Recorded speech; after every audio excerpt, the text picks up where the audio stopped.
And it's the same thing with painting, where an experienced painter knows how to edit down. Oh yeah. You know what I mean? Editing. Because, you know, when I was a kid, like, my paintings were kind of bunch of colors all over the place. Sure. And then you kind of learn how to edit down. That's such a difficult thing to do. Yeah. How to edit your own work. Elegance and simplicity. Yeah. And that's extremely, extremely difficult.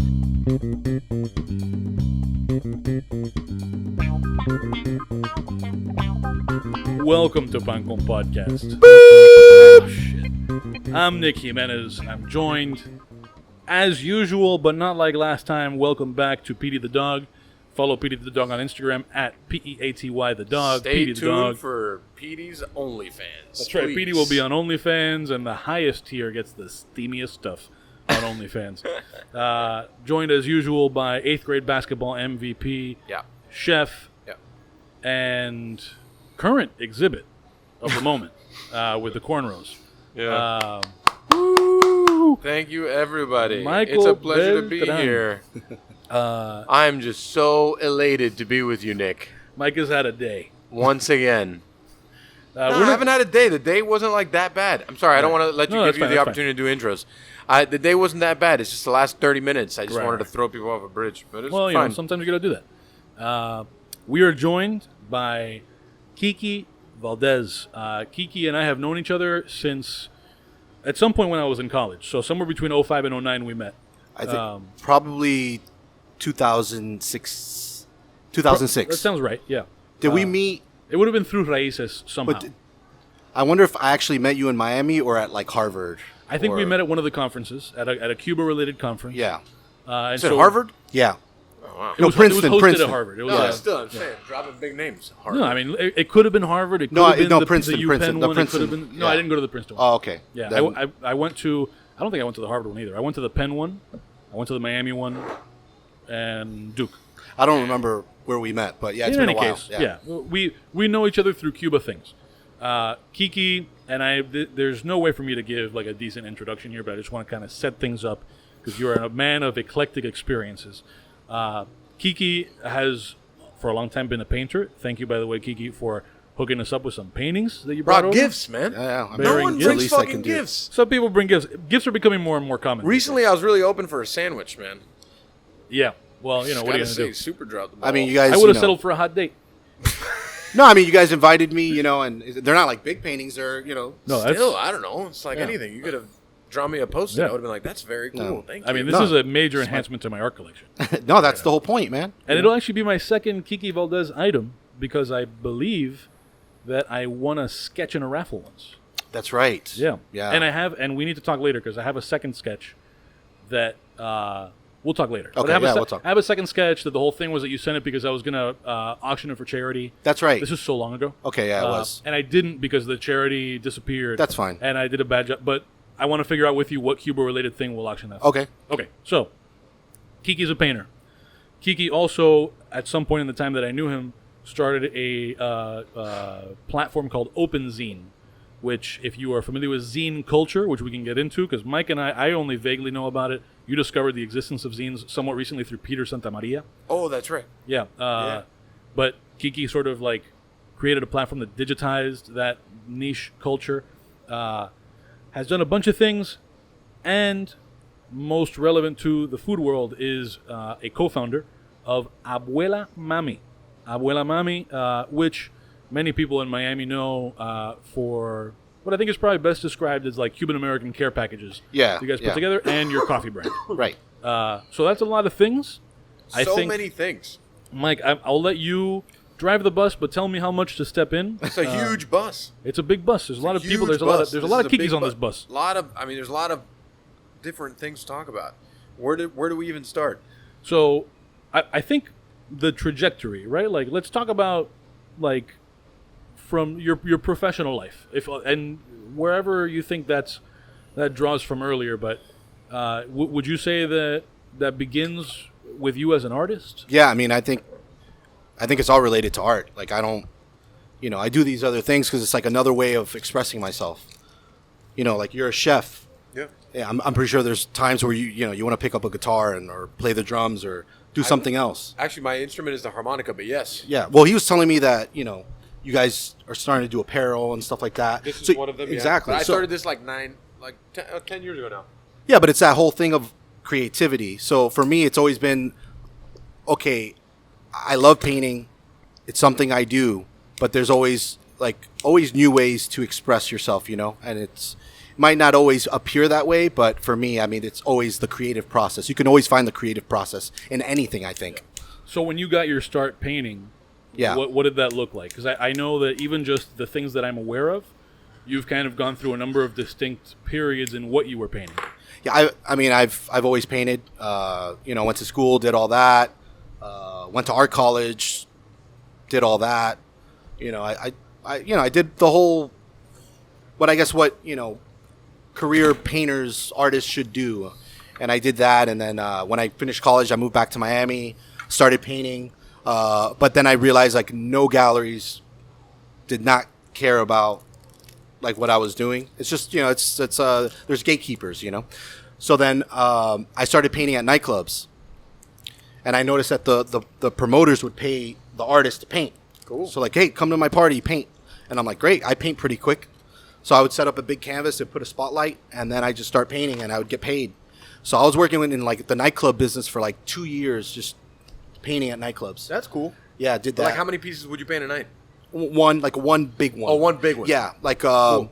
I used to paint at you remember Pearl, Nikki Beach, what's this other place?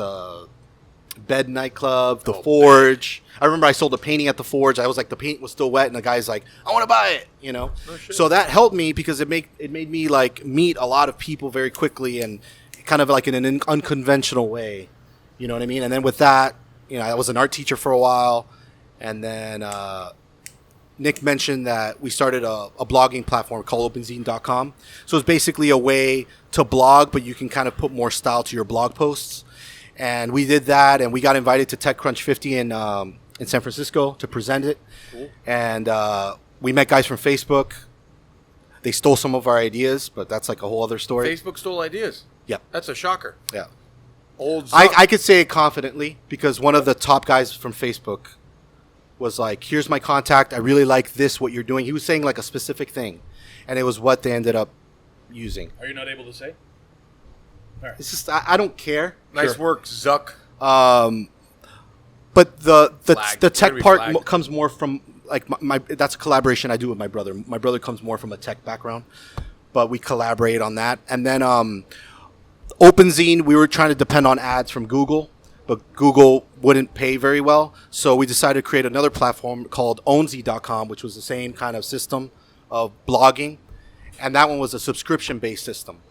Right. So we were doing that for a while, and then that kind of ran its course, and then we moved back to Miami because we were up in New York, New Jersey area, and then one day my brother and I were talking. We're like, we want to start a subscription, but what can we do it with? And I was like, Cuban stuff, and he was like, yeah, that's what I was thinking. I'm like, we're like in the middle of Miami. Hialeah's right there. We can get a lot of stuff for wholesale. A lot of the brands are here, so we decided to start like a nostalgia Cuban care package, and we put it out right in December. I remember posting like on Facebook, hey, look, there's this really cool like subscription box. I was acting like I wasn't a part of it, and we named it after my Abuela Mami. We posted it, it went viral. So you would call your abuela Mami. Yeah. It's Got named it, after okay. her. I Yeah. always wondered where that came from. I thought it was more like a Miami thing, like mommy. Nah. Yeah, that's what people think that. Yeah, and then it just went gangbusters, and just from nice. us, yeah, it just went nuts, and we've been doing that for over 5 years, and the coffee's been for about 2 years, and it's just, man, you know how it is, man. It's just like bootstrap, Right. Bootstrapping it, taking it one day at a time. So what is at what point do you go from the subscription box, and I'm sure we'll get into the art stuff, but from the subscription box to having your own coffee brand, and like what is that? I think we're fast forwarding. There's a lot happening. So many things have happened quickly. Can we go back to the very beginning here? I mean, The beginning. I just want to know, like, when did you start painting? Like, when was there like a love and a passion for painting? Like, why? I've always. Why? I don't know. I remember when I go back to like me as a child, as a kid, I used to draw and paint like a lot, and I was like, whatever, okay at it. But then it stopped. I just didn't love doing it. So when did you decide that it was like, I love doing this. I want to do this forever? I think it was. I always enjoyed doing it. You know, like when we're little Thank you. kids, Panda like Angel. every little kid, colors and stuff. And I was doing, it, and then I got into kindergarten, and then I started feeling like competitive. So that young, Yeah, kindergarten. yeah. Fuck, yeah. how old are we in kindergarten? Like 4? Five, yeah. Fuck. So I felt like I was getting competitive with people in kindergarten, because I was like, I started meeting people in class, and like, this girl draws better than me. Yeah. Fuck But that. I gotta Gotta step up. pick it up. Yeah, so it just started like that, just doing it and liking it, and then thinking you want to do like cartoons, and then thinking you want to do comic books, and then as you get older, you're like, I just want to kind of express how I feel and how I like a certain feeling that I get when I look at paintings, Yeah, yeah. and like Oh, I get how it. I felt when I was like 18. When I go to a museum, I want to kind of create that same feeling for other people. What was like the first piece you remember when you were a kid that you were like, wow, this doesn't suck. Like, this is good. Because I'm assuming like when you're a kid, you're not really creating as much as you're copying. Probably like when other kids, I never felt like I did something. I'm like, I'm happy. It was Right. It was more of like people were running up to me and asking me to draw something. That's cool. I think that's how it starts for a lot of, because it feels like it's not like your family saying, "Oh, you do." It's more like other people are complimenting you and they want something. Were you into comics or anything like that? Yeah, Yeah. still am. Did you like? Was there any characters comic book wise that you would draw or paint on a regular basis? I loved drawing the X-Men, Oh yeah. That's a good Ninja one. Turtles, Oh, those and are I was tough. like really into like drawing like horror stuff. Oh, really? Yeah. One of my favorite things to draw when I was younger was Gambit. Yeah, I loved that was drawing yeah. Gambit It was tough, always though, but it was yeah. It was a challenge. I don't think I would ever get past like the shoulders and like with Yeah. the trench coat. I always thought that was a good option for a movie that no one has actually done. No, they. Gambit. They would probably fuck it up too, but I think it would be a good. I think they were trying to get that guy. What's his name? The guy that was in GI Joe, the main guy that played Duke. Oh yeah, I know what you're talking about. They were in talks for him to be Gambit, but No, I don't know. I'm not with that. Nah. No, I'm not with it. No. Anyways, so comics, drawing comics, and then around what age did you start to like? When did you go for, or was it always early that you just went straight into paint, or were you going like stencil, drawing, It was always drawing, drawing? drawing. and then like, later painting. But it was always, like painting's pencil, always pencil painting with shade. yeah, pencil, Pencil pen, drawing, sorry. Yeah, pencil, pen, whatever. I remember. Okay, so around the time I was like 11 years old, I used to go to. Did you ever go to YNT? Oh, The Yesterday YNT Records? Today? Yeah. Of course. I still go, well, I mean, I haven't gone When it was- since before COVID, but yeah. The really old one on Bird and 57th. Yeah. I used to go in there, and there used to be zines in there. So we used to collect all the zines and stuff, and then I started writing to the zine people, and I used to do covers for zines when I was like 12 years old. So I would do like these punk rock covers when I was like 14, That's cool. and I did a lot of those like in Sharpie, like real moody kind of That's stuff. dope. And then from there, I went to like an art magnet in like Perrine. So I went to school in Perrine, always fighting and stuff because back then they would bring in the buses, so they would get like kids from other neighborhoods, like white kids, and they bring them into the black neighborhoods, and that whole thing. And so we were like in a black neighborhood, so it was like a lot of fighting and Turmoil. Yeah, a lot of turmoil. Yeah. So I'm gonna go back to the drawing thing because I'm kind of fascinated about how the different mediums, like when you draw, Yeah. because I'm like very big on. I like to expedite and I like to write all my notes in pencil, which people Yeah. think I'm like really nuts because I walk around with a pencil sharpener and everything. Yeah. But it's like making that jump to go from like pencil drawing with the shade because it's so much easier than choosing to go like Sharpie or charcoal or like Yeah. even pen. It's like such a different dynamic of change when you look at that different types of artwork. Right. For me, it was like I think that's when I stopped drawing when I was younger because I had such a hard time transitioning into something else Right. that I was like, fuck it, I don't like this anymore. I mean, I was like 12. I think I started doing like Sharpie stuff when I was like preteen, teenager, because like I don't know, it just had like a really, you could do like it was really bold and Yeah. and at the time I was like really into punk, and it was just a little bit more bold or more punk. It kind goes of along vibe. with that. Yeah. Yeah. So I did that, and then probably when I reached high school, that's when I really started getting into like painting, like really like into painting. When you were younger, were there any artists, painters, or whatever that you looked up to? Because I think that the mind evolves at different points, right? So like, maybe like a very old school painter or something that you wouldn't come to appreciate till you like later in your life.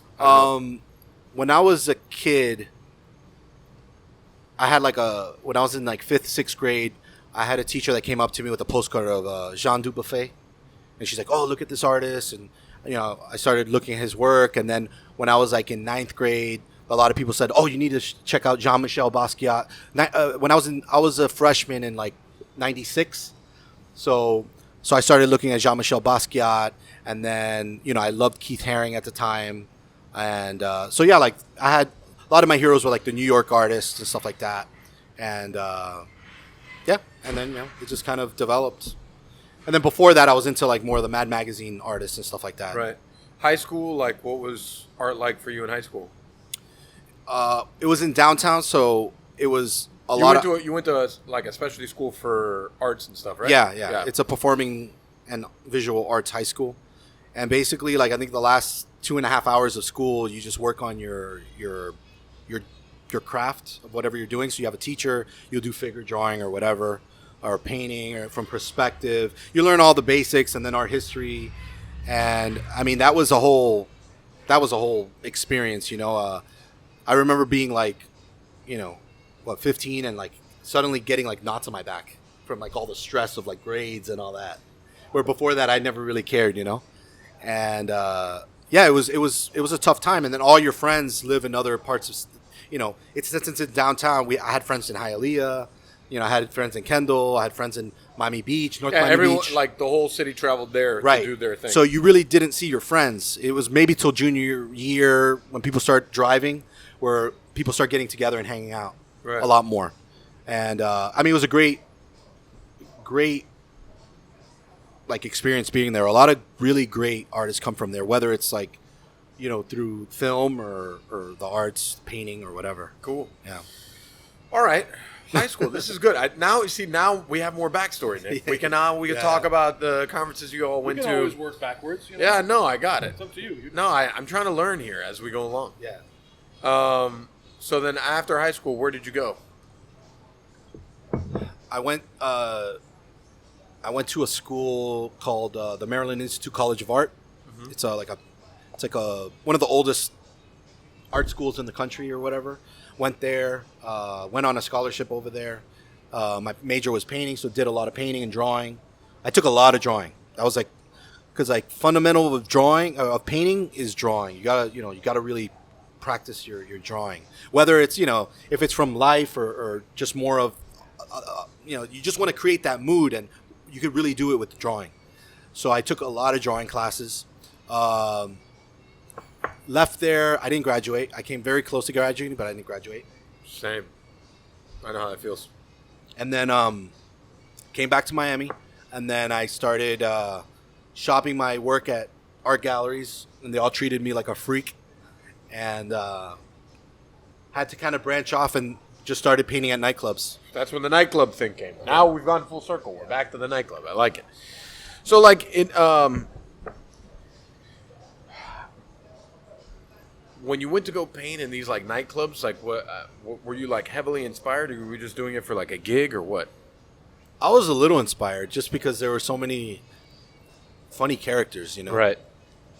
I was a little inspired, but I was just happy with the opportunity because here I am every week getting paid to just paint, and I get to take the paintings home.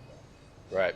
And so it was practice, get to meet people, and I get to do what I love. Yeah. And so I did that for about 2 years. Met a lot of people, met a lot of like art collectors. People started, acquiring my work here and there. Came out on TV a Nice. lot. A lot of celebrities would come by. Pitbull used to come by all the time. Like yeah? just a lot of Amandito. always like Yeah. just Amandito. a lot of people, and it was inspiring being 24, 25 and being in that environment, even though it was a little gritty, but it's all right. Yeah, I mean, I hear a lot of like defunct things about the art world. It's like a very like dog eats dog. You got to know people to get. Yeah, it's through. all about knowing people, but I mean that's okay. I mean, it's I see it as I'm gonna make art regardless, and I'm a people person. I get along with people, and if we vibe, great. All the people that like support me, I feel that I really get along with. So Right. I think that's the best way to do anything is working with people you get along with. So, but yeah, it's about who you know. But I think as long as you have a track record of not screwing people over and being honest and things like that, I think in any practice or any career, I think that's an important thing. So Yeah. So you feel pretty good about the art industry in general, or? I mean, I don't like everything about it, but I mean, there's so many like food. I imagine there's a lot of different scenes in food. Oh man, is there ever? Right. So I love painting. So there's a lot of artists that, are like do photography, do installation, Right. do film. I love painting. So the more paintings I could see, the better. So, I feel like I have a lot of contemporaries that I'm friends with, and we can all kind of bounce ideas off of each other. And I feel like that's a good thing to have. So yeah, there's things I don't like about maybe some of the other scenes, but I mean, I don't have time to like really care, I can only work on what I'm doing, and I think I've been involved in this long enough where I have the relationships I need, and it can move along. Cool. So Where do you? This is something people who are also in the creative like art world. I'm not an artist. No, I'm cool. a craftsman. But like, where do you draw inspiration from? Can it be like anything at a drop of a dime? Like in my mind, inspiration comes from the smallest thing. Is whenever I try to say I'm gonna come up with stuff today, it never works out like that for me. It could be randomly at 3 a.m. It could be randomly at 8 in the morning, 6 in the morning on my way to the gym. Like it doesn't really matter. It's like all very random. I think it's usually whatever those moments where you just feel alive. Right. You get just inspired by something, like maybe you just have a really a great conversation with like someone you're attracted to, like maybe a girlfriend or a family that you're just so happy to see, or any experience. Traveling is a big one. You travel, you see new things, and I would say those things are kind of the fuel that lights the fire in the studio. When you find yourself, hold on a second. Hey, Chef, what's up? You back? Yeah, happy to see you.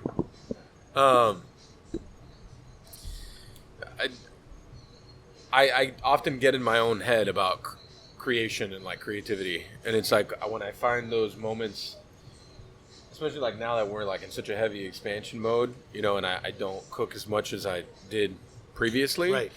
I find myself struggling with the creative aspect because I think connection to product is what sparks creativity for me. Right. Yeah.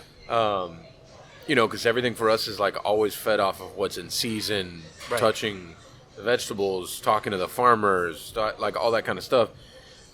For me, it's like it's a tough mental aspect because I struggle with like, am I doing my job am I bad at my job? Am I like, because I can't create, right? Right. And then also like when you create something that's really good, after a while, you yourself become tired of it, and then you start second guessing if it's really good. Right. Because with food, I mean, if a dish knocks and it's real good, like you should keep it for a good amount of time. Yeah. Right.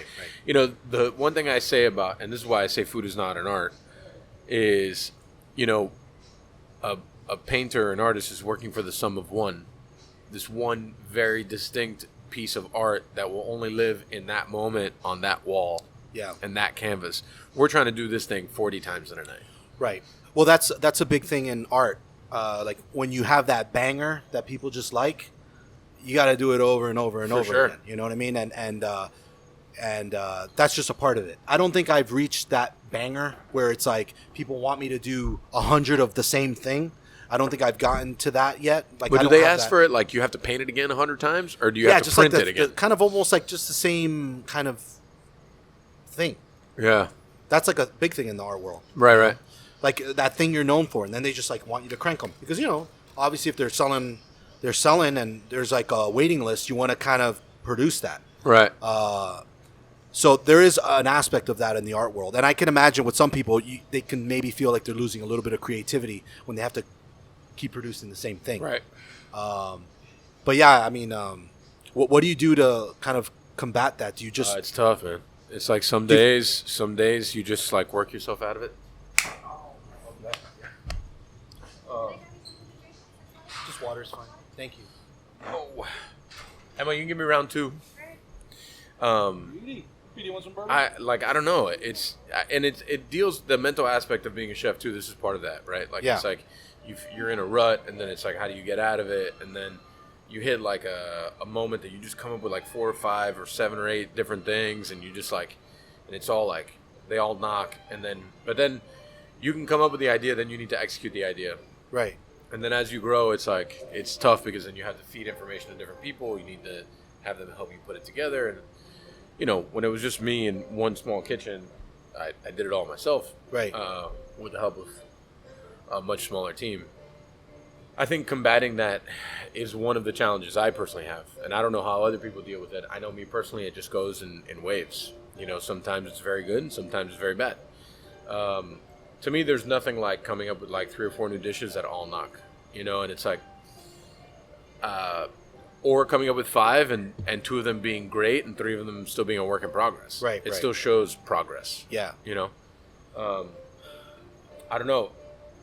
For me, it's a little bit different too, and I can only imagine for an artist compared to a painter compared to a chef. It's like we make the thing, we aesthetically see the thing, then we consume the thing. Right. And then at that time when we consume the thing, then we take all kinds of several different type of notes. Right. How long does it stay hot? How hot is the plate? What kind of plate should we use?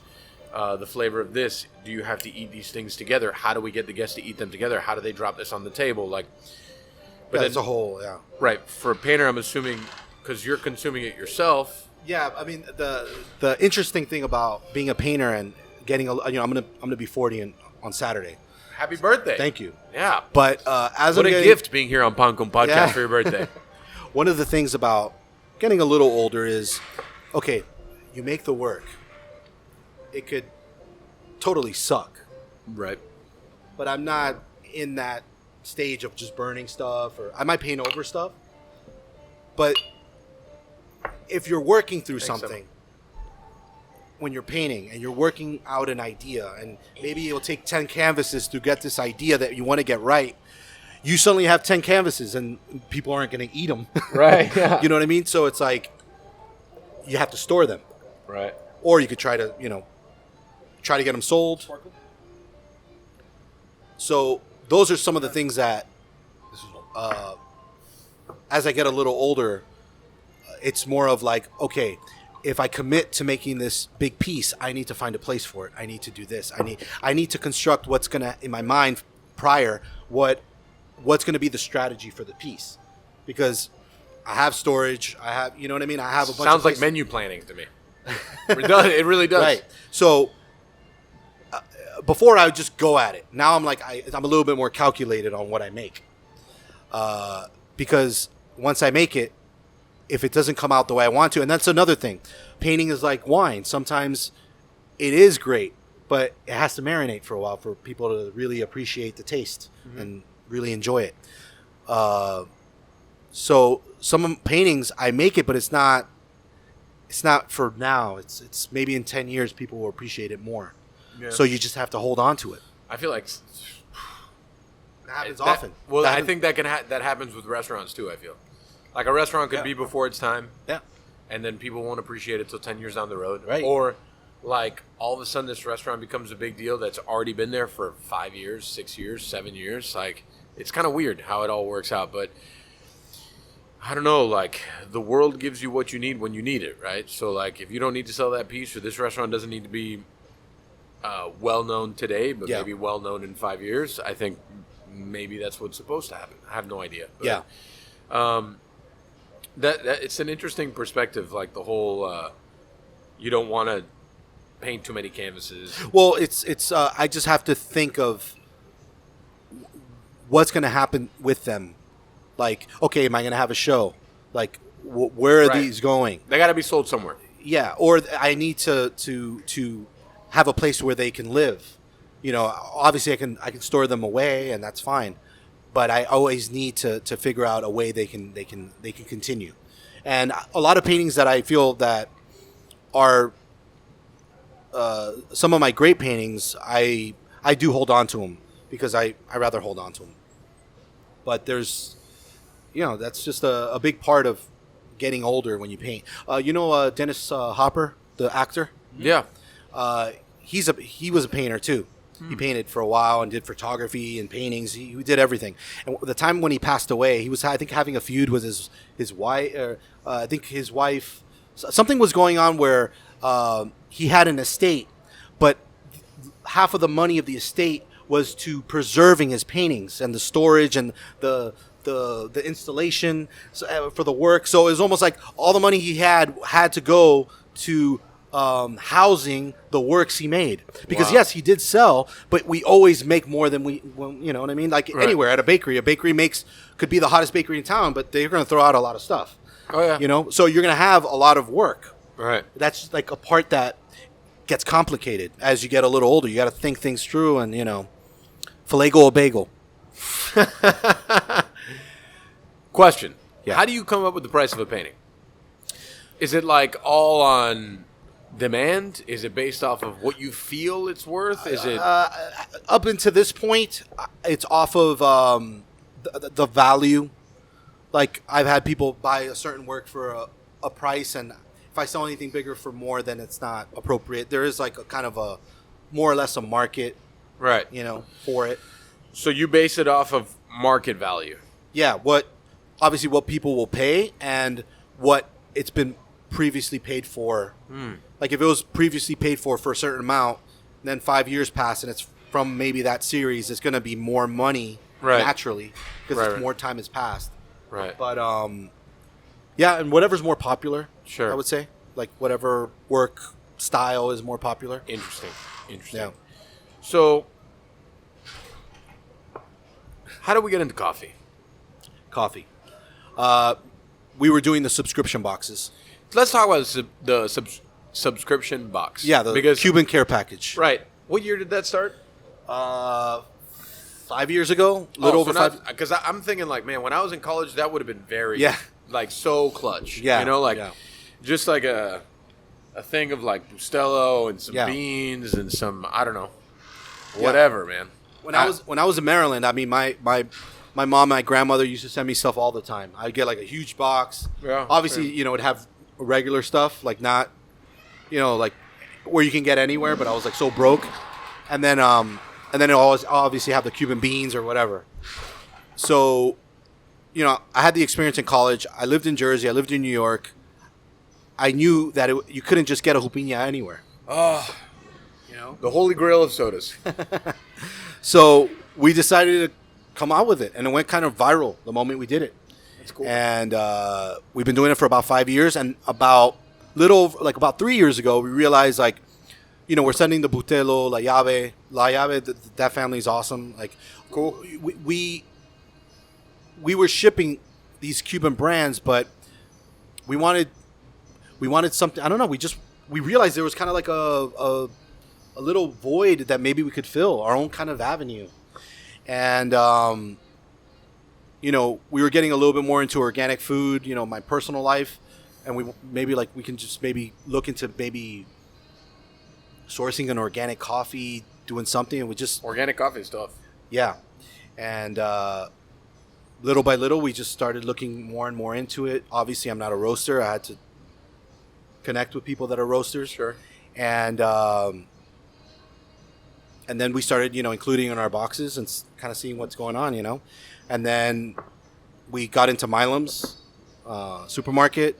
Then They're great, Yeah, Milam's. they're awesome. They really are. I did a thing with them a few years ago. They're Yeah. great. Milam's is a local supermarket. They're awesome. They have about 5 locations. I think they're opening 6 now. Yeah, there's one down the street from here that I Yeah. actually frequent a lot. Yeah, we sell there a lot. Oh yeah. Yeah, I think that's like our like number one store that we sell. That's crazy. And then so we got into Milums, and then like we got contacted by like Winn-Dixie and Fresco, and we realized that's not really our market, because ours is more of a like a premium coffee. You know, it's retail. It's about $12 for a bag. You know. And, How big is the bag? It's, Pound? 14 ounces. Okay, so almost pound. Yeah. So yeah, we just been doing it. It's been exciting, and like I'm really involved in the marketing of it, and it's fun. It's exciting. It's a lot of work, stuff I'm not used to, but I'm always kind of up for a challenge. So Yeah. So what comes in the box? Is there several options for a box? Like different options? I was telling Nick, we really don't like having inventory, so it's a surprise box. So every month it's a surprise. So we actually, like the moment we collect all the product, it is out of the door. So because we obviously have a certain amount of subscribers and things like that, and we try to add new products that come out, you know, with different brands and whatnot. And like last month we sent this. It's called Philo's beans. They're based out of New York or Is Chicago. that Marty's beans? That is Mario Oregon's bagged beans. Former Pancon podcast guest Mario Obregon has been sponsored by more beans than we have. So Yeah. Mario is the frontman of Problem Kids that we talked about earlier. Oh yeah, And he has done some video. I don't know whether they've aired anywhere on TV, but basically ads. okay, So he's done some, I think it's fair to call it rap, if not like a spoken word thing yeah, about the role that these bagged beans play in his creative process. right. Yeah, Yeah, so yeah, we give man. him shit about the bean thing, but I mean, he's a super talented guy, and they're lucky to have him. Yeah, we added their beans last month, and it's just new in the market. It's like a congri. You can do it. You can make it like in like 50 seconds. It comes out. If you watch the Mario ad, you will see how quick and how cool the beans are. And also how much doper your rhymes become Yeah. when you've eaten the beans. Man, you were very aggressive to the face with the ball tickler that Yeah, time. you know, I mean, I want to make sure that I'm really. It's just on a top shame of the ball that none tickler. of the cameras are on you. It was just like it was like we a call jerk this we tick- call this our ball tickler. by the Yeah, way. not ours. Your ball tickler. That's sir. true, That is but- your ball tickler. But you know, you're a part of the ball tickler activity. No, I'm not, sir. I mean, we're I'm at. not. I'm listen. When you spent this much time at the same table as a person who's holding a ball tickler to his face, at some point you become a part of it. not. Granted, that's a good point. Sorry, no, that's shifting cool. back away from the ball tickler. Yeah, no. So we included them last month, and it was a hit. And we always just, you know, guava, anything. You know, we work with a local bakery. They make masa real for the box, and dulce leche. You name it. Like we try to put it in. We can't put pastelitos and stuff like that. 'cause- Yeah, no, it's tough. Yeah, I've been 'cause- trying to figure out a way to ship pastelitos for Yep. a while now. Nah, it's What You should talk to my sister. I should. That's right. She's a Yeah. scientist. She's a frozen food scientist. I know. That's Yeah. actually a good point. Thanks, Nick. I appreciate that. You got it. Anytime. Like, so how big are we talking? How many shipments are you doing a month? Well, it fluctuates. It's usually Highest. Highest. Highest. Lowest. highest was probably like near like over 600. That's amazing. Yeah, thanks. That's amazing. It's really difficult. yeah. No, But, I know. yeah. Anything that has to do with food, if you're shipping Yeah. it, if you're boxing it, if you're selling it to humans, if you're putting it on plates, it's very difficult. Yeah, so yeah, it's been steady for 5 years, and then, you know, from there, you know, obviously we sell merch and we sell the coffee. How's the merch doing for you? Pretty good. For a while, we were selling like espresso cups and things like that, and we would have like different phrases on it, and it was selling like hotcakes. But a lot of that stuff's from China, and the consistency is really bad, and we just decided to kind of discontinue that. So maybe we can find someone Locally. local, but it's Tough. It's tough. It's tough, man. We prefer doing everything local. Like Yeah, we same. love doing everything local, but it just at times it gets too difficult. Yeah. And but yeah, man. I mean, we for a time we were, you know, we even sell like some of the baked goods that we have, like we put in our store because people ask, so we ship that. And yeah, man, it's been exciting. I never would have thought I would have gotten involved in this. My grandfather did have a supermarket. Oh, yeah? Yeah, in the 70s with the family. Where at? Union City, New Jersey. Oh, Jersey. Yeah, Jersey. Yeah, That's right. But they had the home of Bruce Springsteen. but they had a it was like a bodega. They had like all the Cuban products, and then they had a cafe where they make the Cuban sandwiches and That's cool. Café Cubano, and people from New York would come get the Cuban sandwiches and stuff. And That's dope. Thanks. Yeah. So it was in operation from like the early '70s till the '80s, and then my grandfather sold it, and then moved to Miami, and then opened like a butcher shop Oh yeah. in Miami. Yeah. You know, it was in front of you know where on Coral Way where the Publix is, where the Starbucks is. You mean on 27th? On Miracle Mile or where? No, on Coral Way and no, I'm sorry, 87th and Coral Way. Oh yeah. Around there. Yeah. Across the street where the bank is, where there's a parking lot. That's where the butcher shop was. It was a strip mall back in the day. No shit. And he had a little butcher shop. So we used to go and help him. He would make me pass out flyers door to door and all that. So It's crazy how shit's changed. yeah, So right. Yeah, it's different. It's a totally different world. Yeah. How has social media changed art for you? Painting, art in general, the society of art. I don't know what that means, but I don't mean, it's know. making a big impact. I would say For the better or for the worst? for the better.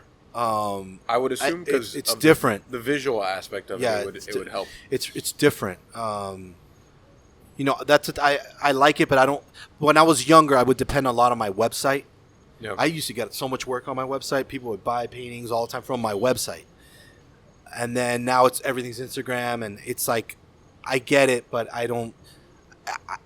There's just something about it I don't like, and I don't know what it is. I really do believe our age group, you know, like 33, 4 to 44-ish, is still a little... We're like this weird bridge age that it's like we don't hate this stuff, Yeah. but we don't like it. We don't like... we understand it. It's like we know how to use the phone, Yeah. but we don't like love depending on it like the generation before us does. Right. Or like, I'm sorry, after us. Like the younger kids, like I would say the 20s now, the teens, forget about it. And I mean, who knows what the fuck the teens are going to be like when we're in our 50s. I don't know. So it's like, I think that, because I'm like that too, like I know the value of Oh, yeah, content absolutely. Yeah, of course. on the internet, right? Like, I also don't give into it. I fight giving into it a lot with our businesses because, you know, you can look at the Instagram of a space, of a restaurant, and be like, wow, it's amazing, and they have like all these beautiful people, and the food looks so nice, and like, then you go there and it's a fucking, someone's chewing gum when they come to your table, and it's like, what can I get you? And it's like, the food looks like I don't know, a fucked up papa rellena, and it's just like, it's so misleading. Yeah, it you know, is. and it can It be is. so, you're getting catfished every day, and people don't even know it. Yeah, it's true. It's you know, I do use it, and it has helped a lot. I mean, our businesses survived from social media. Sure. You know what I mean? Like, it went like sometimes I just do a post and it just goes gangbusters, and we get like crazy amount of orders. You know, and that's from social media. I mean, so. Yeah, I know. I mean, I think that I definitely believe that. But I mean, mostly from the art perspective, the art angle, it has worked, and I have had a lot of success with it. I've had people from all over the world reach out like, "Hey, I want to buy something," you know, That's that's cool. like incredible. Yeah. you know, that maybe wouldn't have had. Yeah, it's the interconnectivity, the opportunity for that, Mm-hmm. and I think the downside of it is kind of like what I said, when people don't deliver on what they, Exactly. what they're trying to get the world to perceive of them, or whatever it may be. Well, I heard someone tell me that really good press, which, you know, press, you can almost be yourself now. Really good press could kind of like put you out of business. Oh yeah, there's a great article. It's like that's about. I don't remember the exact title of it, but basically the whole premise of the article is that an article came out. I think it was in Bon Appetit about the best burger in the country. And it was like this little place in the Midwest, I think. I'm totally probably butchering the story, but this is the whole idea of it. And then basically they closed. Really, Yeah, like 12. They couldn't handle it. they couldn't handle it. They couldn't. You know why? Because people don't know how to say no.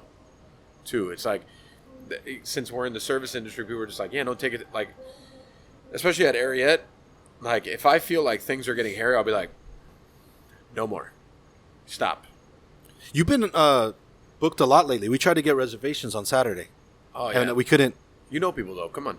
Just I let me know. I didn't want to. I didn't want to. Nah, you're good. Just let me know. Yeah, we had a friend from out of town, and we tried to get. He wanted to see like the real Miami. I'm like, all right, we'll go. I love we'll go- that. Yeah. I love that. That's how you're telling him the real Miami is. Yeah. And you know, I'm blessed because we have been.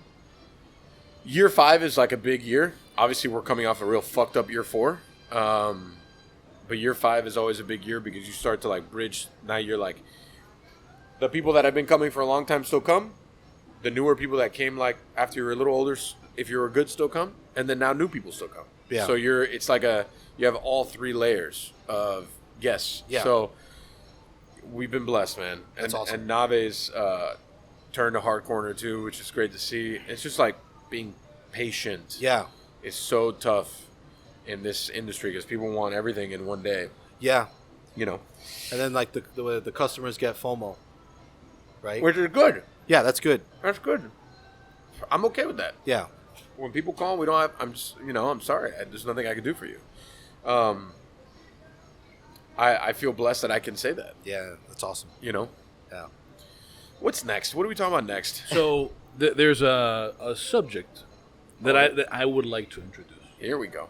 So Welcome to Pancon Podcast Yeah. with Nick Jimenez and the Ball and Tickler. the Ball Tickler. So primarily because you and I have known each other for a while, and Yeah. and I mentioned earlier, when we were at the bar before the podcast, I'm like a little bit aware of some of the, for lack of a better word, and I'm sorry if this is like not the appropriate thing, but I don't know, stages or phases or whatever, things that you have like focused your work on over time. Yeah. Like I know there was a period of time that you were doing stuff that was maybe more Cuba related. In fact, one of the sketches that I have of yours is a Jose Marti sketch. Yeah. Oh, really? Yeah. Interesting. Yeah. Oh, There wow. was a period of time where you were doing a lot of stuff related to like secret societies. Yeah. There was a religious aspect, and, Right. And Yeah, it's always. then some cartoony stuff. Mhm. So, I guess, and I'd like for both of you to kind of play off each other a little bit, because I think that Mike, there's probably something there that's analogous of like over time, different stages that you've had and how you express yourself in food, right? Whether that's development or just finding new interests and wanting to explore different areas or whatever it might be. Maybe not. I don't know. No. I mean, But I guess I'm not even really asking a question so much as like I'd like to hear you both talk about that, like different, whether it's subjects or techniques Right. or things that you've explored over time and how you went to those different things. from a chef side, I could imagine it would be a little bit different. Actually, I don't know, and I guess you could tell me more. But one of the hardest things is like when you spend years working for someone else, right? You learn how to cook their food, and part of your job working in the brigade is to cook their food to the best of your ability and to make sure that they believe it is the way that they would put it out. And something that if you're working for someone that you really enjoy, that you should be proud of. I'm fortunate that I worked for people that I really enjoyed. There's a lot of people that I fucking hated working for too. But finding your own voice within that, finding who you are, finding your purpose takes some time. Yeah. And I experienced that hard, and it's like, again, I go to the mental health thing when it comes to kitchens because, like we're reviewed every day by a bunch of schmucks that could or could not know Right. what food is supposed to be like or what service is supposed to be like. And listen, there's plenty of people that actually know and could tell us that we're bad and that those are things that we have to fix. But I'd say that they're a small percentage of the 100%. Right. And, so it depends how you decide to grow. Like for me, the first 2 years of Area Specific was very tough because I was trying to find my voice, and I don't know if I really found it until year 3. And then when I found it, I didn't just find it, I doubled down on it because we were very close to closing several times. And I said to myself, if we're going to do the thing, this has to be who we are. And if we're going to go down, this is how we're going to go down. Right. But it was finding my voice and what I think like the food and the city and the culture meant to me, and then trying to put that on a plate. And then not only just on a plate, in an experience all itself. Right. And that's why I don't believe in like the evil empire of Uber Eats. because you can't box up an experience. It's part of the thing of dining here. And it was I would say it was a hard up and down journey of like trying to figure out like who am I, and even now I still evolve a lot now. But the evolution at least has like it's grounded in something. It could reach a different technique or a different style, but it's still grounded in the same roots because I found them and I planted seeds and I said, this is who I'm going to be. Right. Right. Yeah, that's a big aspect in at least being a painter is getting to that point where you're just being completely honest and dealing. That's such a good point. Dealing with the consequence of like, this is who I am, and people might not like it, but I mean, this is who I am. But getting to that point is the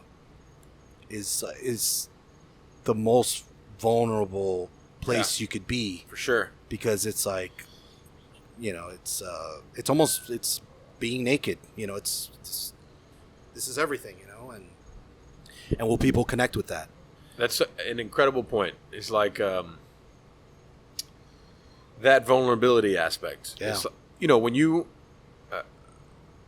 when some random person, let's just from whatever descent, decides like I'm going to open up a taco place, but they're just going to open a taco place and they have like no connection to that taco place or whatever it may be. For them, it's just a business. Right. But when you consider yourself trying to do something, trying to express yourself, it's a very vulnerable place to be, because there could be, and in the art world, I'm sure it's the same way. It's like you do this piece that you're so emotionally, physically, mentally invested in, and then someone could be like, well, I don't like that.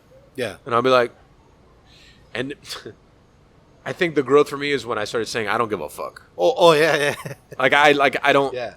So there was a table the other day, and they didn't have a bad experience. I just overheard them talking, and they're just like, this place used to be like very different.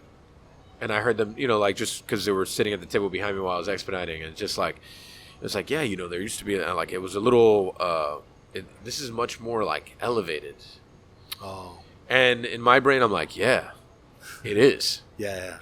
They had a great time. That wasn't the point, but I guess just like really saying like, not being scared of the fact that I wanted to elevate this food and who we were, because there was a moment of fear for me of elevating it because people wouldn't understand it. Right. And when you elevate it, you need to charge more for it because you're putting more time, effort, dollars into producing it.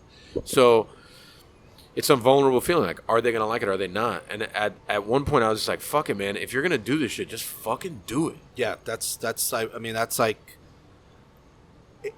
like probably the most important part of getting to that core of whatever you're trying to create, where that magical thing happens. It's where you're vulnerable and you don't care, as long as you're really content with the outcome. You ever seen the Kevin Costner movie For Love of the Game? No, I have not. You haven't? No. It's a game about baseball, right? And he's like an old pitcher, and he's pitching his last game. Okay. And he would always have this thing. It's like, it's like the end of the game, and he started to get tired, and he could really hear the crowd. Right. And the crowd was starting to bear down on him, right? This is a great movie. You should watch it. Even if you don't like baseball, it's still a good movie. I mean, classic Costner here. I mean, it's good stuff. And this isn't like Waterworld Kevin Costner, by the way. This is good Kevin Costner. And he used to just, like, right when he was about to pitch, he would say, clear the mechanism.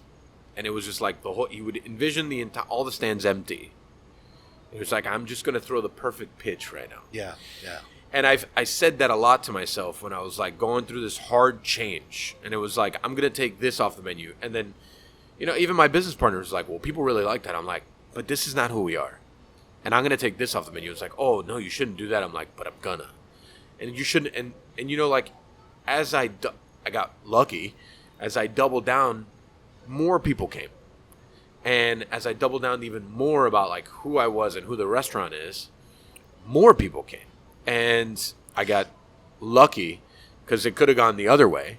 But at the same time, like, I would, if no one came, like, I would still be proud of what I did there. Well, that's another thing. with experience, it's kind of like following your inner gut, because you're gonna know you're here every day. You know, Right. and it's the same thing with painting, where an experienced painter knows how to edit down.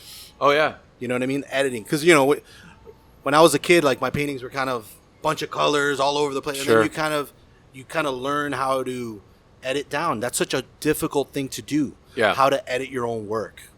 Elegance and simplicity. Yeah, and that's extremely, extremely difficult. Negative space. Yeah. You know, we talk about it. It's like less is more. There's power in absence. Oh, that's a good one too. Yeah.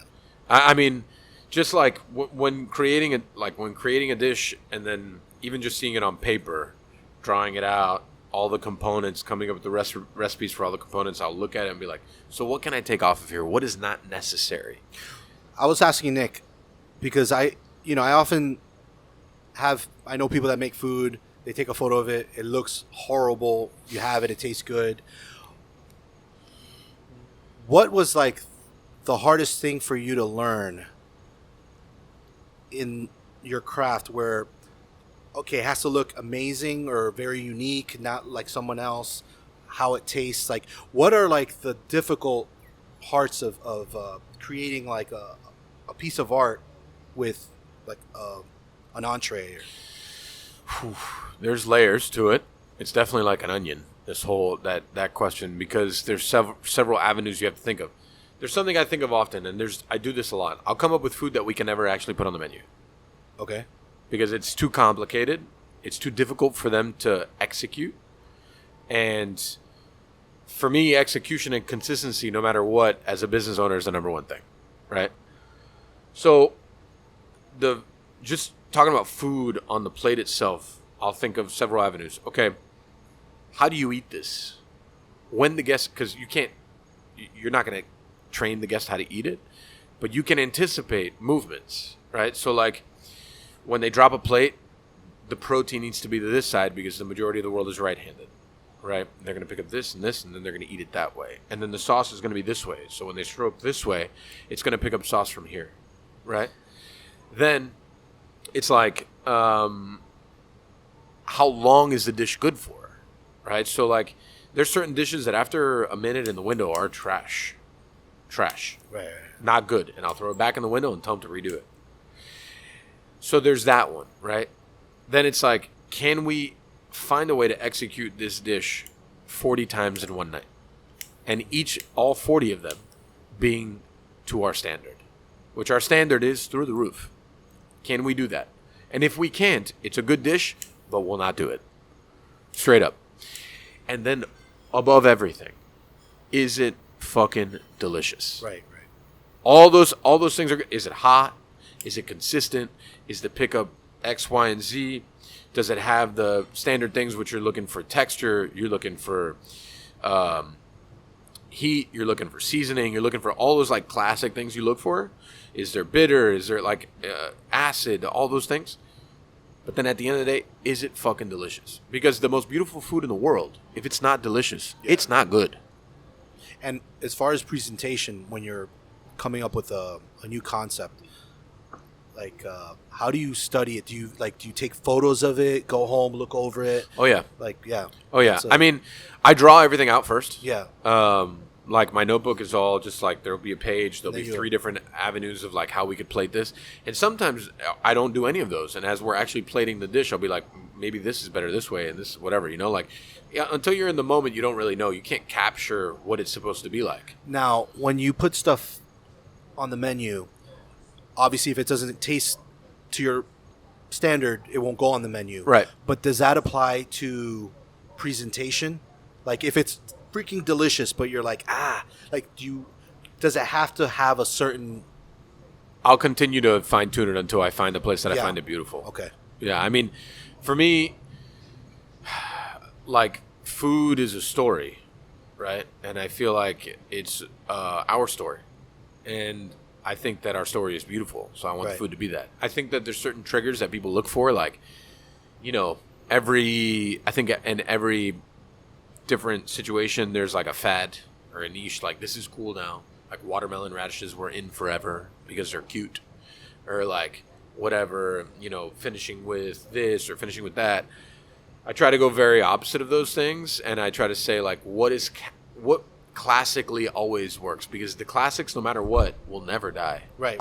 That and with food even more so. Like classic flavor combinations, a lot of times when I come up with food, I'll be reading a book that's from like the 40s and be like, oh yeah, that herb with that sauce and that spirit, like all that works in a sauce. And then, but what if I change that herb into a powder? And then what if we finish the fish with the powder? Or like, we just did like people had been pining for like a green salad. Oh.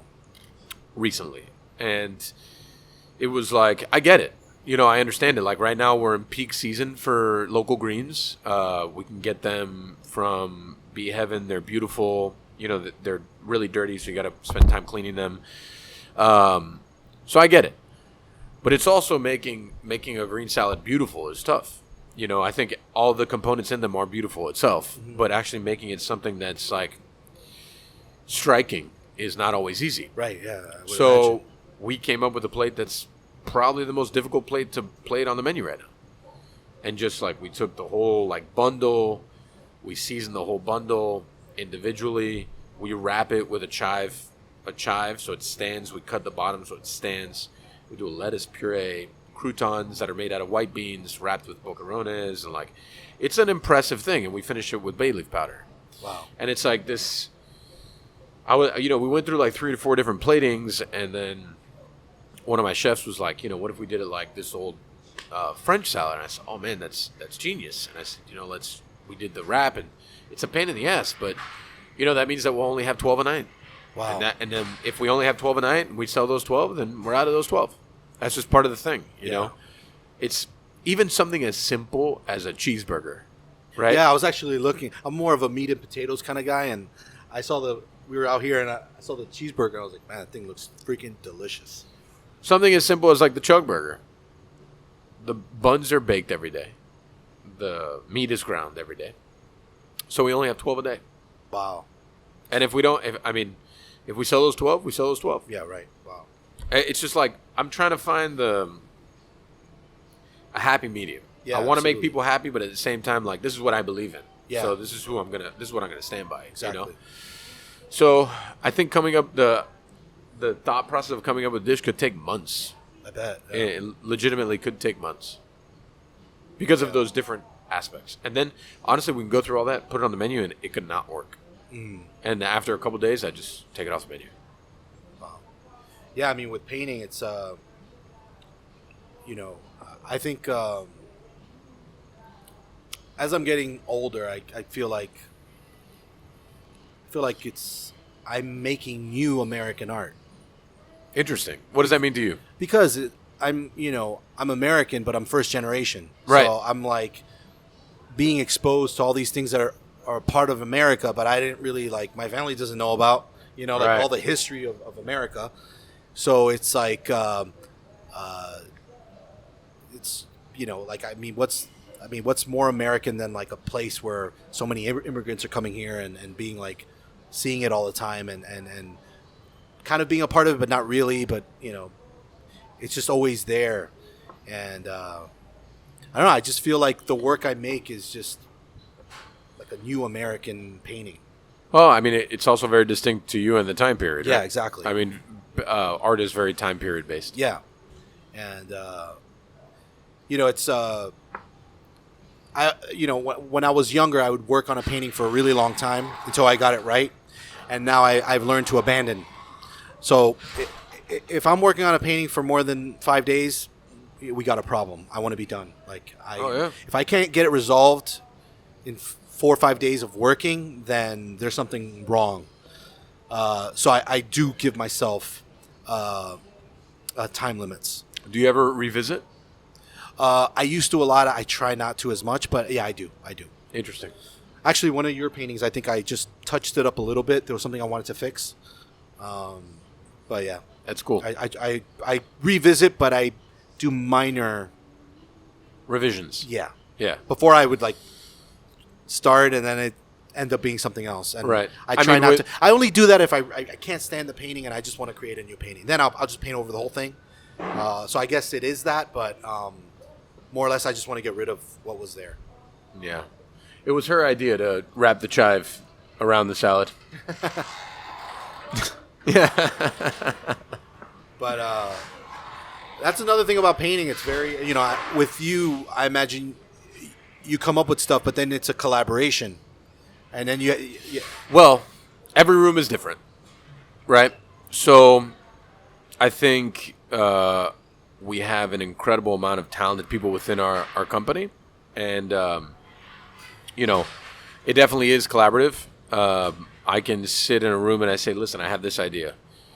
And then, Chef Ashley, Manny, Sherry, the whole team be like, well, what if you add this? What if you change that to that? And then, we have a back and forth a lot about it because at the end of the day, they are definitely the ones that are putting in the work right now. Right. So I want them to feel ownership of the whole thing, and I think it's like one of those things that the more they feel ownership over, the more proud they are. Yeah, right. And it's something I didn't experience as a young cook, and I wish I would have.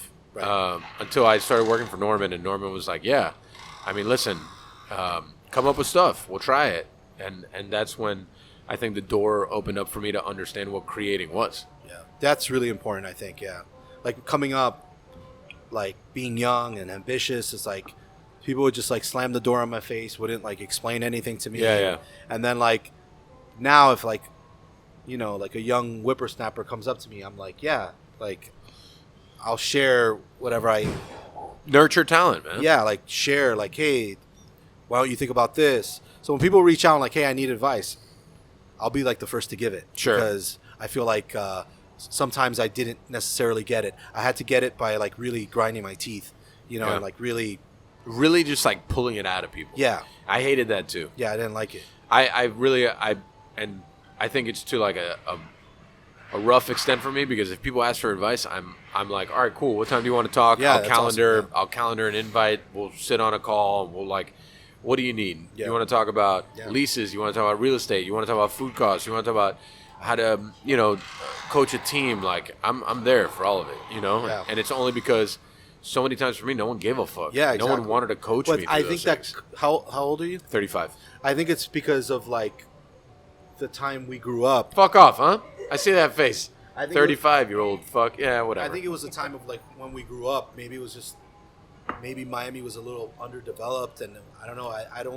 I mean, I have a lot of people I look up to, but I feel like there were certain things that I really just had to learn, and I feel like I had to be abrasive when I didn't want to be, or, like, brash when I didn't want to be. Yeah. But, like, you have to, because, it's hard, Yeah, you got to be rough, man. Yeah. You got to be rough sometimes. It takes a lot of grit and grinding to get to a certain level that you want to be at. Yeah. And even when you get there, then you find a new benchmark that you want to get to. I mean, Right. for me, it's just like, my dream was to open up one restaurant. Now we have 3. It's incredible. And then we're going to have 5. So, like, I mean, it's like, so what's next? And it's always about, like, until you find a place, like, I'm happy now. Yeah. And I don't know when that place is going to be, but just, it's that, like, really, like, corny meme. It's like, when you reach the top, just keep reaching for the stars. Yeah, it's just like, oh yeah, I know you're not into. You ever heard that? Keep reaching for the stars. I know you're not one of the corny Just guys. Google inspirational quotes. Yeah, it's on there. Yeah. This is related to one of my parting recommendations. Is it? All right, cool. So we kind of got an answer from you, Yeah, but we didn't really get an answer from you on that question of, like, the stages you've been through, and whether it's subject matter or just what you were doing broadly.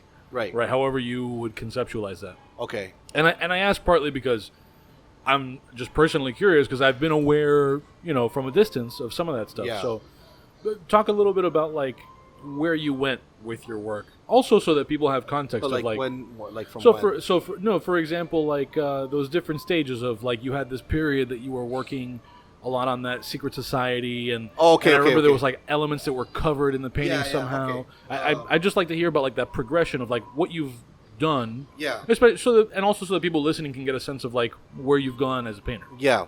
So yeah, I mean, in painting, it's for, like, a long time when I was younger, I felt like it was, like, which I sort of feel like this now. I not necessarily like it's it almost like can work like as magic, and it can have an influence on the viewer if they kind of allow it. And so I would tap into like a lot of supposed hidden mysteries of the world. You all right, Nick? So I just the work I was doing a lot was a lot of layering. So I would paint something and then cover it, to kind of like have a sense of like the truth is always hidden in a way, and it was more of like it was kind of like a way of thinking, not, and the work would come out a certain way. And at that time I was kind of going through a lot. I lost my dad, I lost my grandfather, so I was kind of like coming up in the world as like a man, and it was I was like in search of truth, and so I was making work like that for a while, and then I just felt like it wasn't. This is the thing about art, and I feel it's very prevalent. I see it a lot, where when you're making the work, sometimes you're not making the work. What I'm saying is there's something that comes inside of you that makes the work.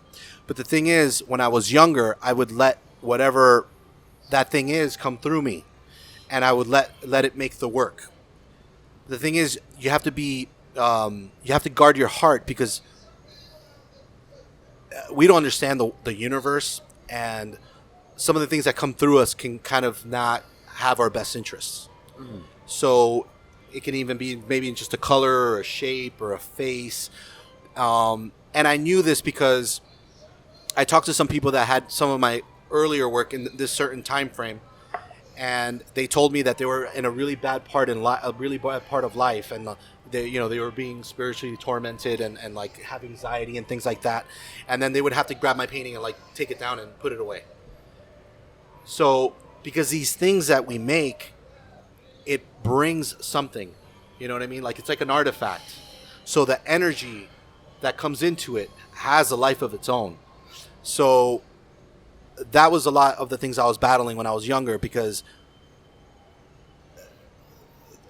it's almost like you go into autopilot and something else takes over, and it makes the work better than almost you could. Right. And as I've gotten older, I've tried to harness it, and I make sure it's coming from the best place possible. And it's like your home. You're not going to leave your front door open. It's the same thing with our heart. We can't just can't leave the door open to just allow whatever. Let me do this best painting. Come on, let me just come in through me.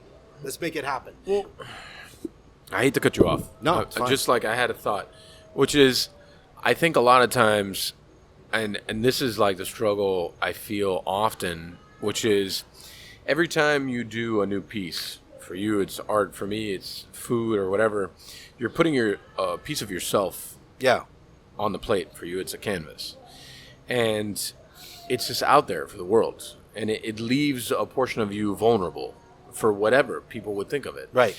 And for me, like, it's very like nuts and bolts. Right. It always comes down to like financials. Yeah. Like, because we're running a business at the end of the course. day, and I'm totally aware of that. That snapper dish costs X, Y, and Z, but like the reason why that snapper dish exists, there's such a story behind it, and an evolution of how it ended up on the menu. I would say that 99.9% of the people that eat that dish would never know how important that dish is to me. Right. Or what it represents for me. But I've left the door open for someone to ask. And if someone asked, I would tell them the story. Right. And it's stuff like that to me that, Well, yeah, that's like the same thing with art, because it lives there, and you don't kind of know what happened when they were experiencing it. Right. But you're not gonna like be a storyteller standing right next to the Right. dish. I mean, Right. I guess you could come out as a chef and maybe say a few things, but No, never. that never happens. Yeah, never. So I think that's just a reality of when you make something. Well, it's creation. Yeah, creation. Everyone making. experiences that thing, whether it's food or art, painting or whatever, differently. I think for some people could, in my case, just to satiate an appetite, or they're really trying to have an experience and they want to know why. Right. It's very like, it's a very broad and like interesting place to be. You know, it's like the vulnerability is exhausting at times, and a lot of people totally don't get that, because I think a lot of people aren't totally engaged with food or with what they do as much as artists are or creators are. But it's tough. Like sometimes you feel like you, at least for me personally, like you put so much of yourself out there that it's like you're left almost rebuilding yourself in the process. Right. And it's a lot. You can only rebuild yourself so many times. Yeah, it's true. I think it goes back to that place of whatever you're producing or making is being okay with that part where people just don't get it sometimes. Right. And you know, I think it's a part of it's the scabs of battle, and you just get them, and it doesn't hurt anymore, and it's just like and I agree with that, but sometimes it does. No, it does leave like marks. It does leave like, not physical marks. It's just more mental stuff that happens, but people don't see that. You know, like they don't. I don't think they'll experience that connection that you may have with a piece, or that I have with food or certain dishes or whatever, and it's a lot, I think, in the process. I mean, to deep dive, I think kind of everyone kind of experiences that to on a human level. I mean, like, you know, if someone doesn't understand my painting, I mean, there's some people that are homeless and nobody will even talk to them. You know, it's true. I think it's a part of the human condition where we care so much about this thing, and people just don't. People have only so many hours in the day, or only so much headspace, where they're going to go eat. They're going to eat, or they're going to go to a gallery, or go anywhere, and it's almost like they can only take in so much, and it's just like, okay, I'm looking at it, okay, I'm tasting it. That's as much as I can like bear, right? You know, because people, and also just with social media today, man, people go through things so quickly. It's hard. It's definitely like a flash in the pan society. Yeah. You know, like there's what are the long lasting effects? What are everything is like instant gratification. I was shocked. I went to the design district last weekend, and we were walking around, and I looked around in like a courtyard area, and there were like, I counted like it was like 6-7 people, and they were all doing like selfies, and it was like they weren't having a good time. They weren't like conversating with the people they were with. They were all like with their friends, and their friends had the camera, and they were like posing, or they were holding. They were like a group of people, and they were all kind of doing their thing with the camera, and it's like it looks bizarre, and it looks like degradation. You know, the crumbling of society. Yeah. Well, I mean, I would imagine that it also, like man and machine. It's like become one.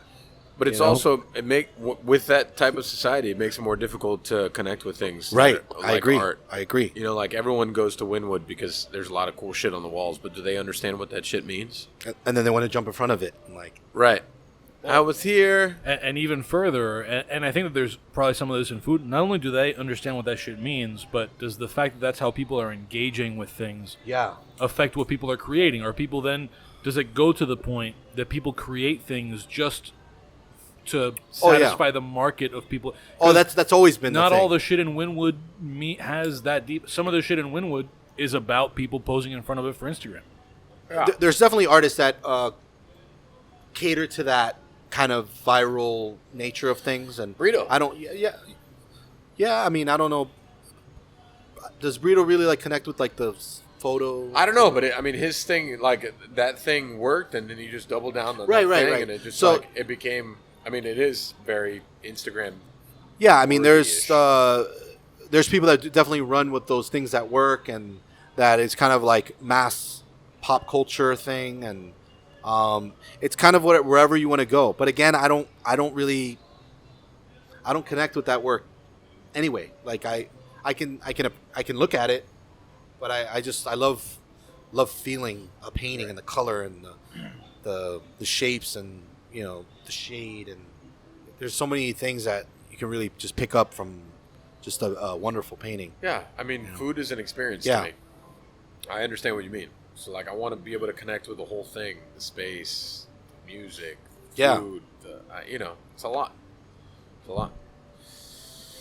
Oh man, this has been great. Ready for the wind down? Yeah, I think it's time. Yeah. All right, so this is where we do our wind down. We always end with parting recommendations and then shameless plugs. Kiki, you can go first or kick it off to one of us. What am I doing? Parting recommendations. So this is where we recommend to people listening anything at all. It could be a book, an artist, a movie, a dish, as long as it's not yours, because then we'll do our shameless plugs later where you can Okay. tell people where to find your stuff. Okay. So you can start, or you can have one of us lead to give yourself a little more time. I recommend. I don't know. Okay. Recommend a thing, man. I'll Whatever. kick- I don't know. You ate a good cookie. I'll kick things off. All right. Things off. You have things? Huh? You have things? I have already? 3 things, and two of them Okay, are man. things of yours. So relax. Oh, okay. I know you like support that. I Nick's know you things. like that. So one parting recommendation that is not Mike's is inspirobot.me, which actually connects a little bit to things we've talked about. It's inspirobot.me. This is, at least the way that it bills itself, an artificial intelligence that automatically generates totally bullshit inspirational quotes in memeable, Instagrammable, square images. And I've been, for a little while, putting out one a day just as my own. Oh, little- that's what you're doing? all that ridiculous shit that you've seen is just completely. I really thought you were automatically- turning a corner. had turned no corners. Got it. I have evolved 0% in the last Got it. couple of weeks since I started doing that. Got it. They're all from inspirobot.me. Like one of them, for example, I think was like, where orgasms live, inspiration dies. It's just totally fucking bullshit, and it's like next to a picture of a scuba diver. So that's one. Now, my other 2 recommendations are one dish that it only occurred to me to recommend because it came up here, and another that I have for the first time right now. The snapper dish. There's only one snapper dish. Yes. It is, and I'm not going to pretend that I go around eating all the fish, maybe the best fish thing that I've had anywhere. Like, I have not recommended a fish thing to people. That I had it, and I've eaten all your things. I recommend some things that, like, I made it a point, like, anybody that we even came within sniffing distance of Ariette as a conversation topic, I was like, go eat the snapper thing. So, eat the snapper thing at Ariette. You're welcome to describe it. I'm not going to bother because I'll butcher the description of the Do thing. you want me to describe it? You can, sure. All right. So it's a scallion veloute with fish head, brandade, and fennel tomato jam raviolis with a wood-grilled portion of snapper that's finished with lemon juice and salt. There you go. It's awesome. I love snapper. On top of the raviolis, there's preserved lemon and watercress. Very good. So the thing that I just had for the first time now, mainly because I've heard it referenced so much and all, it was the Miami Farmer. So had that, enjoyed it. It was a very good, like, I don't really want to have a big, heavy thing right now before this podcast and the thing. And It's like a very fancy crudité. yes, yeah, that's a good. It would, yeah. I mean, It's a vegetable salad, technically, right. but it's arranged like a really fancy patch of... right. It's called the Miami Farmer. It looks like a patch of a farm. Oh wow. And it stood out to me in part because, I mean, I ordered it because it was like, I've never had it. I've heard it referenced, and the fact that it's all Miami farmers, right, or Miami farms. It all comes from local Miami farms. That really was what drew me to it, and I think it's a good example of like how having background knowledge of the thing that you're consuming, whether it's visually or in food form or whatever, how that affects your experience of the thing. Because honestly, like if I had gone anywhere else, and it would never occur to me to order that, and if it was put in front of me, I'd be like, not that I would be unimpressed because it was very good, but I wouldn't have connected with it the way that I did. Right. Right? Because there's a story, and now I'm engaged on this whole other level Yeah. that draws me to it, where like otherwise, I love like, we'll get random people will just be like, I'm just really not into that as a salad. And I'm just like, I don't know what to tell you about that. It's a bunch of like beautifully arranged vegetables. Right. That are all just cooked. They're all local. I mean, it's really not that complex. It's a vegetable salad. Yeah. Motherfucker. What is it? Whipped goat cheese? Yeah, the idea is that onions. the whipped goat cheese on the bottom is whipped with the vinaigrette. So it's supposed to be like a scooper. You have a piece of vegetable with the actual vinaigrette underneath it. And then on top is a dirt made of burnt onions and charcoal. Yeah. And that's just, supposed to represent dirt. Supposed to represent. I mean, that's what it is. It's dirt. So yeah, I was very into that. If you happen to be in the Miami area, I imagine that's like a very seasonal thing. Yeah, I mean, it'll end soon. Probably within the next, 90 days, maybe. Okay, Man, so we'll be lucky if we get another 90 days out of it, maybe. By the I don't time know. you hear Weather's been this- really good, so Yeah. if we don't get some kind of rain soon, we may start hurting a little bit, but, So by the time you hear this, it should still be around. Yeah. You should come and the have snapper will Miami still fun. be there. Snapper will still be there. You want me to tell people the story of the snapper? Oh, go for it. I know. This will be my party recommendation then. The snapper dish really came to light. The whole idea started, I would say, 10 years ago. We used to have this Haitian butcher. His name was Fan Noel. He worked for Norman for 20 years. That's how I met Fan. And he would butcher all the fish. And then he would take all the heads and he would keep all the heads. And he would sell all the heads to all his Haitian friends. And I was like, can you tell me why you're keeping all these heads? And he's like, oh, Bobby, because it has the best meat and blah, blah, this and that. I was like, so what are you doing? He's like, we make a fish head stew. I was like, can you make me the fish head stew? He said, sure. So he made us the fish head stew one day for family meal. We ate the fish head stew. It was fucking delicious. So that shit always stuck with me. So I would say 3+ years ago at Ariete, we were going through a lot of fish. We had 2 fish dishes on the menu at that time. I couldn't tell you what they are. And we had a lot of collars and fish heads and whatever. So I was like, you know what? I'm going to do a Haitian style fish head stew and put it on the menu. And it was delicious. Nobody bought it. But one day we had a big food writer, which is one of the ones in the country I very much respect. His name is Tom Sistema from the Washington Post, right? I think so. I think it's Washington Post. And he came in and we were I was working lunch alone. Oh, wow. Alone. But we were dead. It was like a torrential downpour that day. And I didn't know he was there. But, I had just changed the menu a little bit, whatever. I did some things. The fish head stew was on the menu. And he ordered really interesting. We had head cheese pastelitos on the menu with fish sauce caramel. We had the Haitian fish stew. And then I don't remember what else he got. But those 2 dishes stuck out to me because I loved them. The head cheese pastelito was the beginning of pastelito papi, and then nice. And then the fish head stew ended up being. So then fast forward to post COVID or during COVID, and we're heavy menu planning. Long story short about the fish head stew at that time is no one bought it, so I took it off the menu. So fast forward to post to during COVID time, Chef Manny, which is the chef de cuisine of Ariete, and I are coming with new menu stuffs. And I always was fascinated by the semi-cooked salmon with a watercress velouté by Michel Toigras. And it's very classic French or whatever. It's how can we make this more of a Miami thing? So we're all right, let's grill snapper. We grilled snapper because we have a wood grill, so it would be delicious. And then we did that. And the sauce, Chef Manny made the sauce, came up with the sauce. It was amazing. It worked out very well.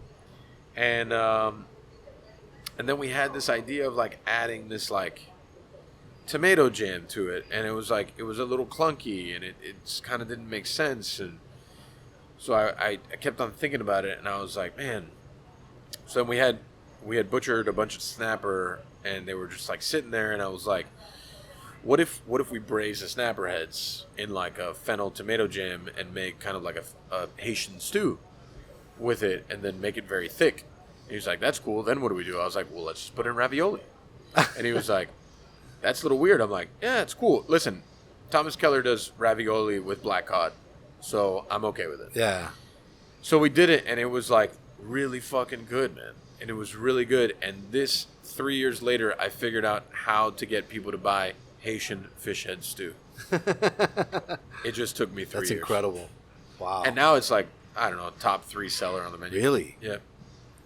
Because if people ask, like, can we not do the ravioli and do something else, I tell them no. Really? Oh, yeah, fuck that. No. Can we get fries and stuff? No. and it's one of those things that I think a lot of people are probably just turned off by the words fish head. Yeah. Like when I ate here with Ricardo, and I was shocked that he, of all people, who has experienced so many things, I thought, but I guess food is the one area where he's a little less adventurous. And I was like, I'm going to order it, like, I'm going to give you and he wouldn't take the ravioli. No? I was shocked. I was like, I thought that he would be the guy, like, whatever, I have some poetic reference to make about why I'll eat anything, you know? And, but I mean, I don't know that I'd ever had a fish head stew, and I certainly didn't know that was where the ravioli came from. And if you gave that ravioli to anybody without telling them it was fish head stew, it wouldn't even occur to them. Like, Yeah. who the fuck knows what a fish head stew could taste like? Or how many looks people can like. distinguish between that? I personally prefer the fish head stew the way that we did it 3 years ago. Yeah. But this was a good way. This was a concession. Sure. Yeah. And it So- worked. And it's a beautiful dish. Is that It your is. parting recommendation? You know, I know we recorded yesterday with Ike, so you might not have.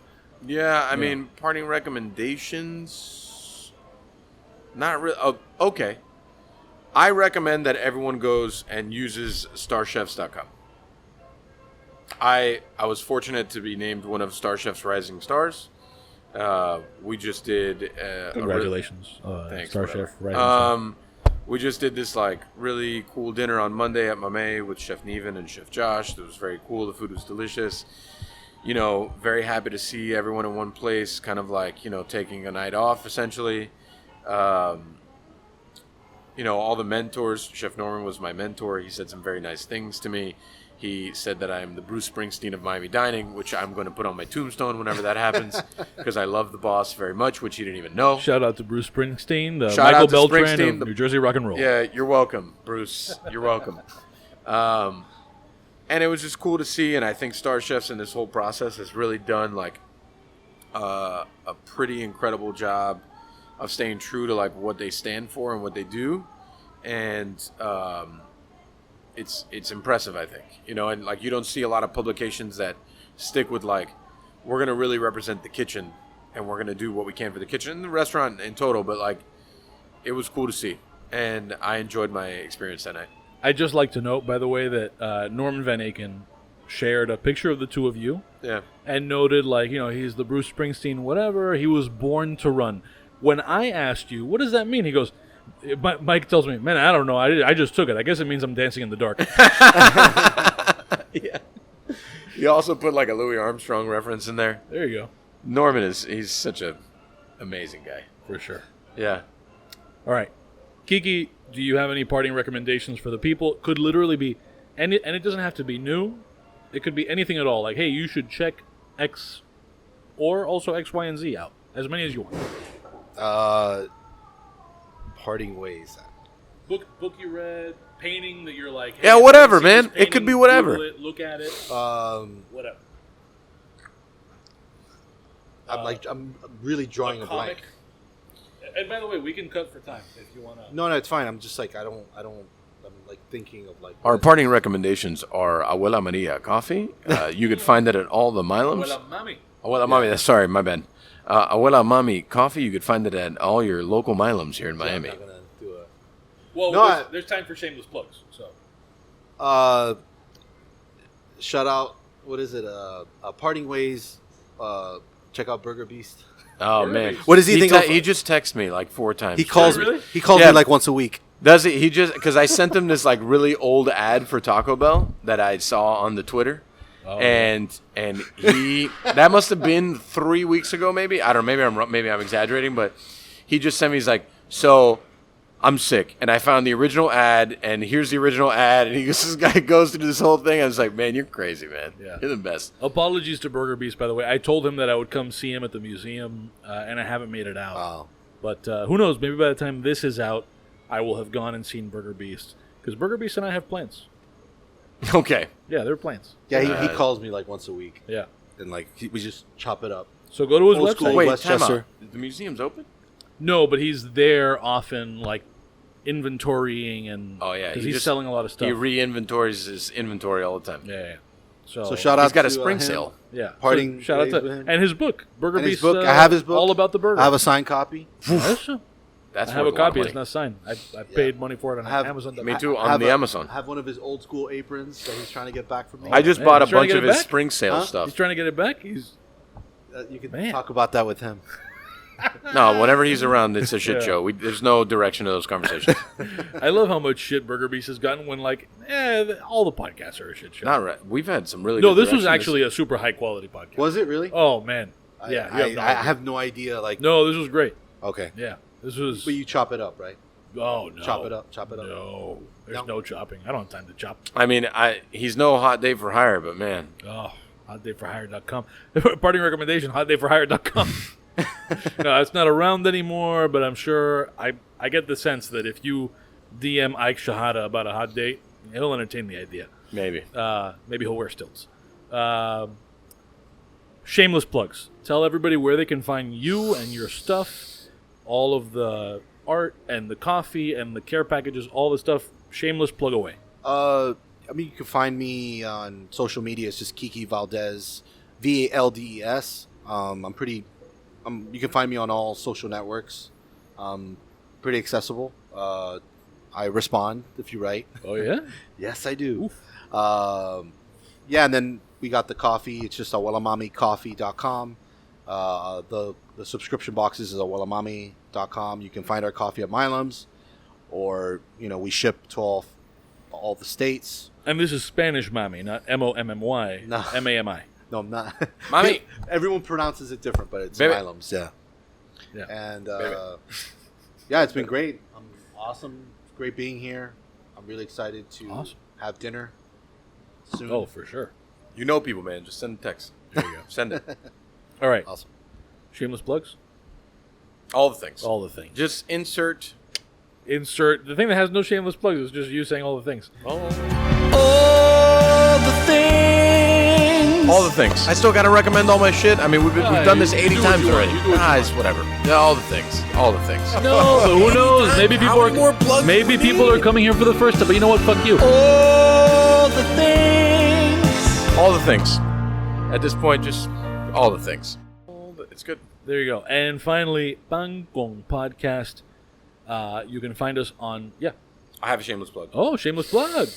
Yeah, I mean, I think we previously spoke about it on a podcast that I think just aired about me doing a dinner for the South Beach Food and Wine Festival.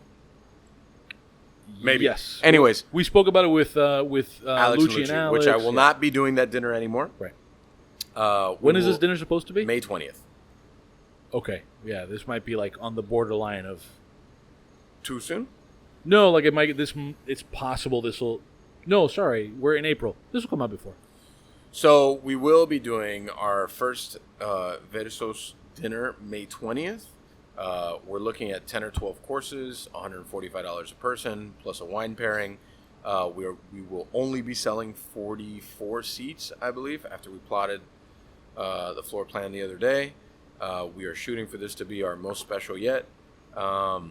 We also are looking at doing a collaboration night with Ariette and Tobacco Road with our good friend Kush, doing a after party of that weird festival that happens in South Beach, but having all the good things down on the mainland, which would be on a Sunday night.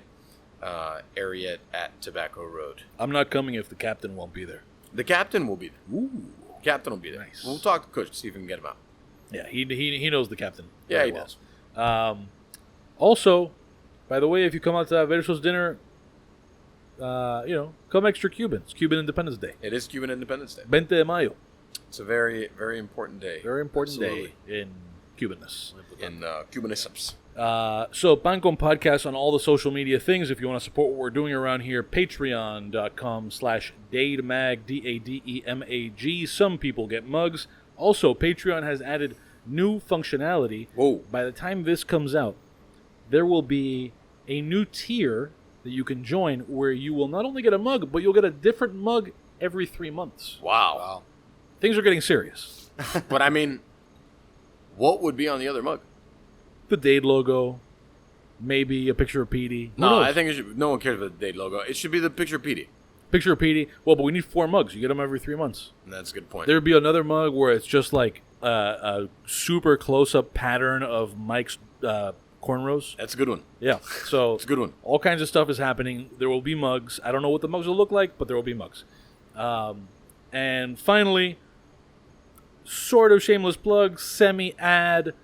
Thanks again to Aganorsa Salif for hooking us up with these Guardian of the Farm cigars. Guardian of the Farm. We're running low on Guardian of the Farm, but we're okay because they hooked us up with other cigars.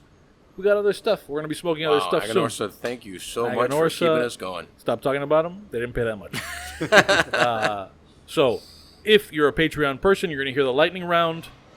This is where the lightning round begins. Thank you, Kiki, for My joining pleasure, us. man. Yeah, it was Thank awesome. you, Mike. Everyone should hear the next for segment. Just give us still all your being money. Here. Give us all your money, I'm people. still shocked that I'm here.